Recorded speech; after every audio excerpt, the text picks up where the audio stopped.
عوام میں مشہور کئی ایسی باتیں جن کی شرح کوئی حقیقت نہیں، ایسی غلطیاں جن کی طرف عوام کی توجہ ہی نہیں، چھوٹی چھوٹی نظر آنے والی وہ غلطیاں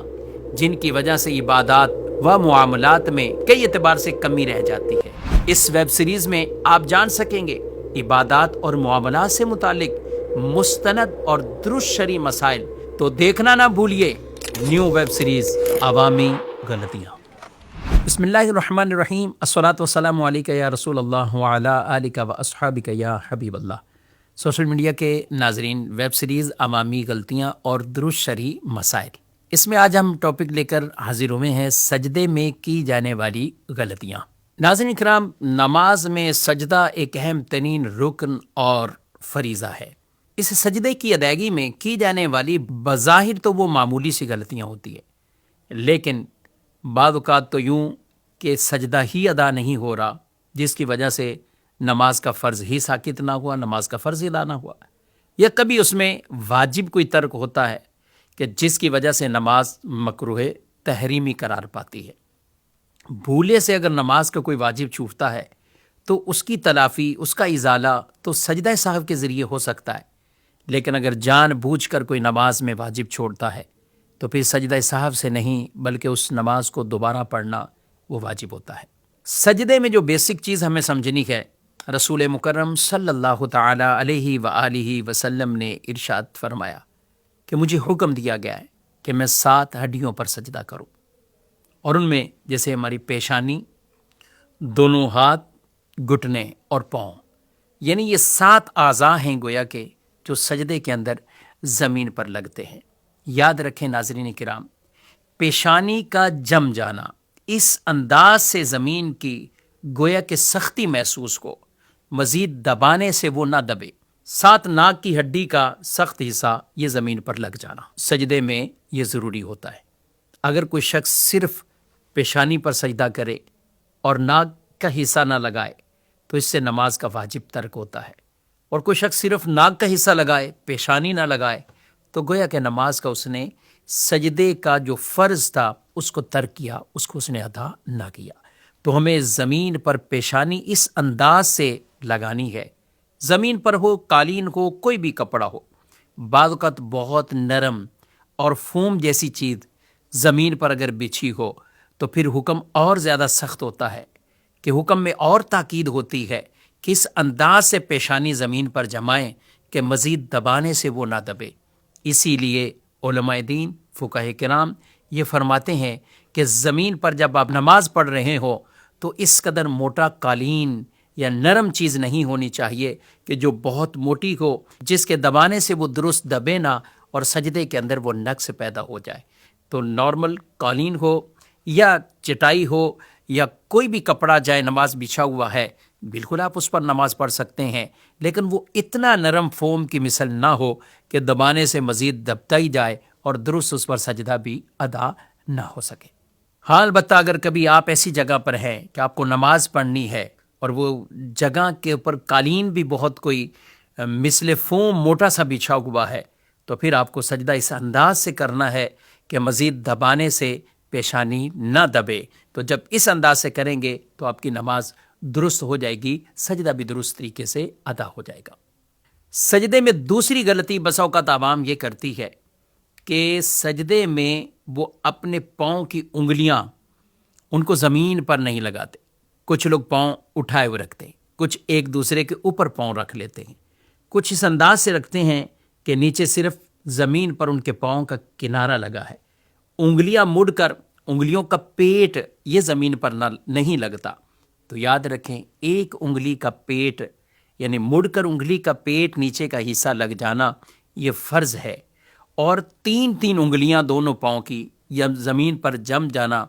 تو یہ واجب ہے، اور 10 انگلیاں اس انداز سے لگانا کہ وہ مڑ کر قبلہ رو ہو جائیں اور ان انگلیوں کا پیٹ لگ جائے زمین پر، تو یہ سنت مبارکہ ہے۔ سنت میں کتنی عظمت ہے، اگر آدمی سنت پر عمل کرتا ہے اس کا واجب بھی ادا ہوتا ہے اور اس کا فرض بھی پورا ہو جاتا ہے۔ لیکن اگر کوئی شخص اس انداز سے سجدہ کرتا ہے کہ زمین سے پاؤں کی انگلیاں اٹھی رہ جائیں یا اس کا صرف کنارہ وہ زمین پر ٹچ ہو رہا ہو، مڑ کر ان کا پیٹ زمین پر نہ لگ رہا ہو، تو یوں اس کا فرض ادا نہیں ہوگا۔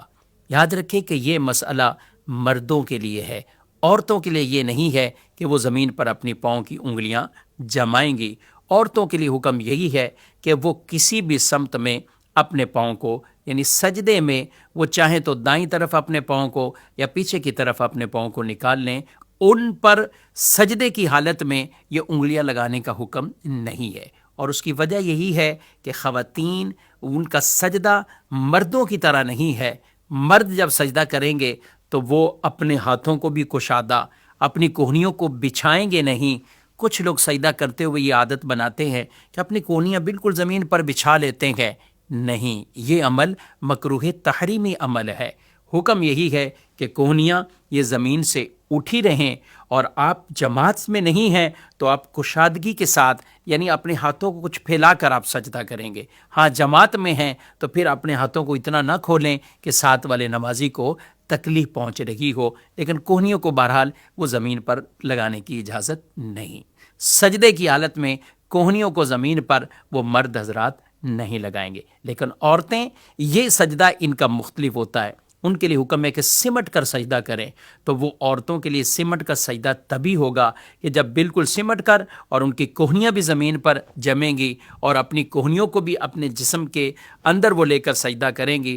تو یہ ان کے لیے پردہ، حیا کے اعتبار سے شریعت مطہرہ کا حکم ہے۔ کچھ لوگ سجدے میں یہ غلطی بھی کرتے ہیں کہ جب ایک سجدہ کرنے کے بعد درمیان میں ہم بیٹھتے ہیں، پھر ہم دوسرے سجدے کی طرف جاتے، تو وہ پورا بیٹھتے نہیں ہیں۔ یاد رکھیں کہ جب ایک سجدہ کر کے آپ بیٹھتے ہیں اتحیات کی طرح، جسے جلسہ کہا جاتا ہے،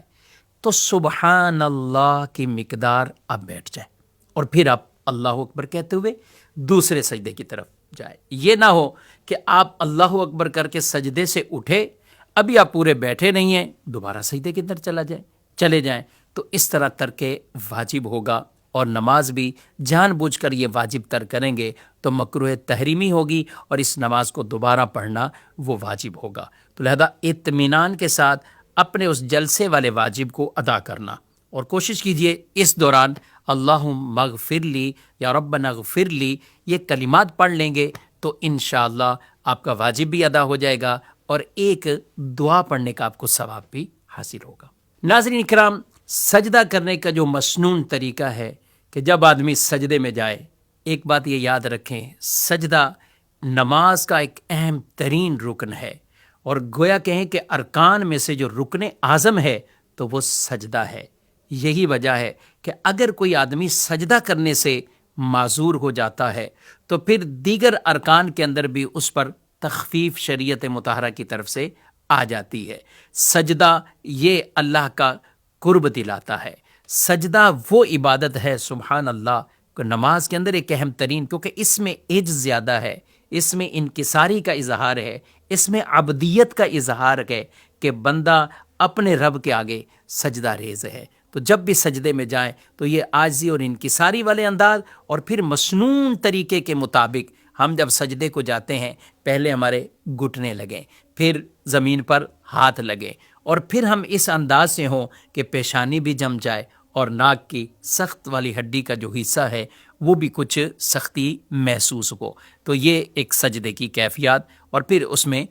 تسبیحات پڑھیں۔ سبحان اللہ سجدے میں انسان پڑھتا ہے سبحان ربی الاعلیٰ، یعنی خود یہ زمین کی سطح پر پہنچ چکا ہے اور یہ اپنی زبان سے اقرار کر رہا ہے کہ اللہ کے لیے پاکی ہے، جو میرا رب اعلیٰ ہے، جو بہت بلند ہے، شانوں والا ہے، عظمتوں والا ہے۔ اور اس تسبیح کے سبحان اللہ کیا کہنے۔ تو اس انداز سے جب سجدے میں جائیں، مسنون طریقہ یہی ہے، 3 بار تسبیحات پڑھیں، اور اگر کوئی اس سے زیادہ 5 بار پڑھنا چاہتا ہے تو اس کی بھی اجازت ہے، 5 تو 7 بار پڑھنا چاہے تو اس کی بھی اجازت ہے۔ ہاں البتہ اگر کوئی مصلی امامت پر امامت کے فرائض ادا کر رہا ہے تو اسے پھر ان تسبیحات کے اندر طوالت اس انداز سے نہیں اختیار کرنی، اسے چاہیے کہ 3 بار یا 5 بار، 5 بار بھی اس لیے وہ تسبیح پڑھے کہ لوگ 3 بار بآسانی پڑھ لیں، لیکن اگر وہ جانتا ہے لوگوں کو میرا 5 مرتبہ پڑھنا یہ گراں گزرے گا تو پھر امام پر بھی حکم یہی ہے